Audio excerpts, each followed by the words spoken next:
بنجومه الكبار ميسي، تشافي، انيستا وأسماء كثر سطرت في تاريخ كرة القدم العالمية.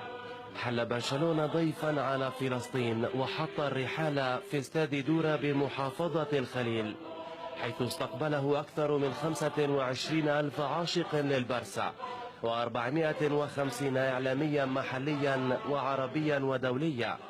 شوف قديش هذا الشعب يعني عنده طموح وحب للحياة، رغم انه بيعيش في ظروف قاسية جدا تحت ابشع احتلال في التاريخ.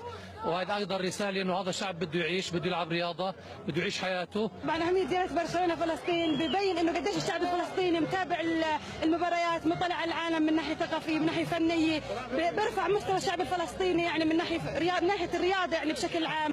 وقدم برشلونة حصة تدريبية لأشبال كرة القدم الفلسطينية تحت شعار جولة السلام، سبقها لقاء مع الرئيس الفلسطيني محمود عباس وزيارة لكنيسة المهدي في بيت لحم المحتلة.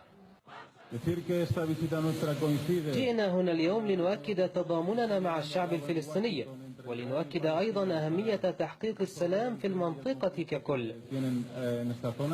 ووفقا لاتحاد كرة القدم الفلسطينية، طالب برشلونة بلقاء فلسطيني إسرائيلي مشترك، لكن رفض الاتحاد الفلسطيني تكلل بعرس رياضي فلسطيني إسباني صرف. احنا يعني رفضنا ان تكون هذه الزيارة تشكل ورقة توت لتغطية عودة الاحتلال وجرائمه. واستبق إعلام العدو زيارة برشلونة لفلسطين بنشر شائعات مفادها أن نجوم الفريق الكتالوني معرضون للخطر إذا دخلوا فلسطين. يشار إلى أن الزيارة شهدت إجراءات أمنية غير مسبوقة.